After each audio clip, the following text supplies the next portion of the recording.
নমস্কার বন্ধুরা, আজকে হাজির হয়ে গেলাম আমলকির একটি দুর্দান্ত স্বাদের আচারের রেসিপি নিয়ে।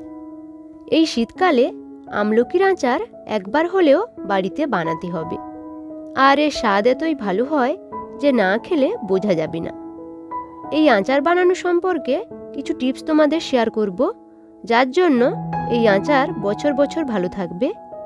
আচার ফুরিয়ে যাবে তবু খারাপ হবে না। তো চলো বন্ধুরা, দেখে নিই এই আচারটি আমি কিভাবে বানাবো। আমলকির আচার বানানোর জন্য আমি 300 গ্রাম আমলকি নিয়ে নিয়েছি।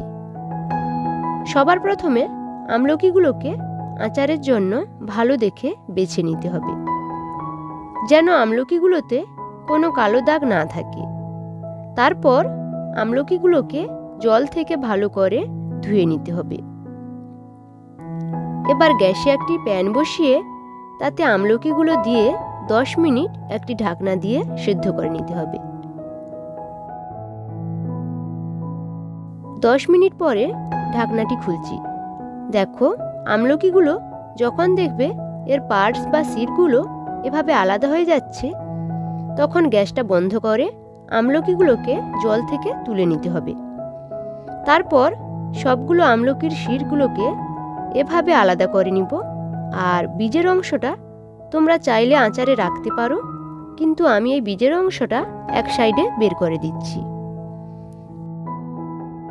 সবগুলো আমলকির শির আলাদা হয়ে গেলে আমলকিগুলোকে একটি প্লেটে মেলে রোদে 1 ঘন্টা শুকিয়ে নিব। ততক্ষণে আমলকিগুলোর ভিজে ভাবটা চলে যাবে। এবার আমি আচারের জন্য কি কি মশলা লাগছে দেখে নিচ্ছি।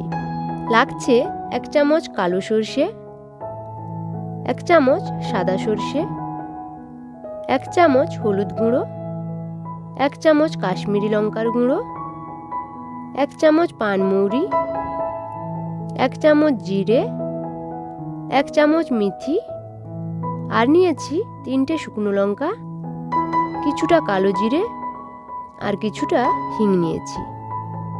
এবার একটি শুকনো কড়াইতে পানমৌরি, জিরে আর মেথিকে হালকা ভেজে নিচ্ছি।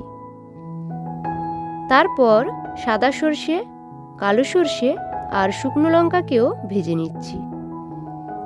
এবার সমস্ত মশলাকে একসঙ্গে মিক্সারে আধো আধো করে গুঁড়ো করে নিব। এবার আচারের জন্য তেলটা গরম করে নিব। তার জন্য কড়াইতে দিয়ে দিচ্ছি 1 কাপ সর্ষের তেল। বন্ধুরা, এই সর্ষের তেল দিলে আচারের স্বাদ কিন্তু অপূর্ব হবে। এবার তেলটা গরম হয়ে এলে গ্যাসটা বন্ধ করে দিতে হবে।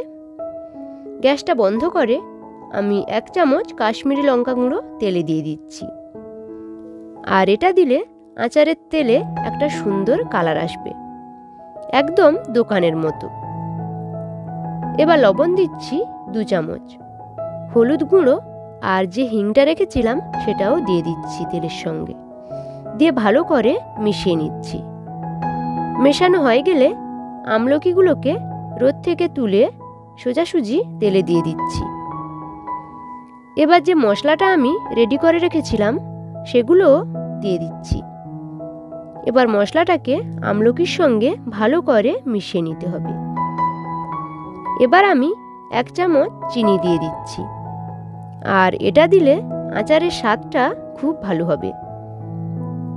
আর সবার শেষে দিয়ে দিচ্ছি একটা গোটা পাতিলেবুর রস, দিয়ে আবারও ভালো করে মিশিয়ে নিতে হবে। আর এই পাতিলেবুর রসটা দিলে আচারের টেস্ট কিন্তু খুব ভালো হবে। এবার এই আমলকির আচার একদম রেডি। তো বন্ধুরা, আমলকির গুণাগুণ তো আমরা সবাই জানি। আমলকি আমাদের ইমিউনিটি বাড়ায়, চুল, ত্বক, চোখ সবার জন্য এই আমলকির জুড়ি মেলা ভার। তো বন্ধুরা, আমলকির আচারটা এবার খাওয়ার জন্য রেডি। এবার একটি এয়ারটাইট জারে আচারটিকে ভরে নিতে হবে।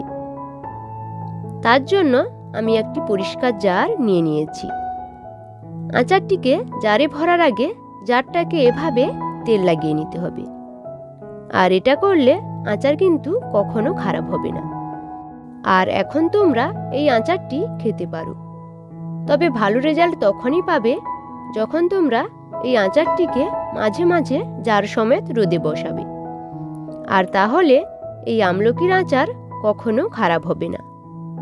ফুরিয়ে যাবে তবু কিন্তু এর টেস্ট খারাপ হবে না। তো বন্ধুরা, এই সিজনে আমলকির আচার একবার হলেও বাড়িতে বানিয়ে নাও, আর খেতে কেমন হয় নিশ্চয়ই কমেন্টে জানিও। আজকের মতো এই পর্যন্তই, দেখা হচ্ছে পরের ভিডিওতে।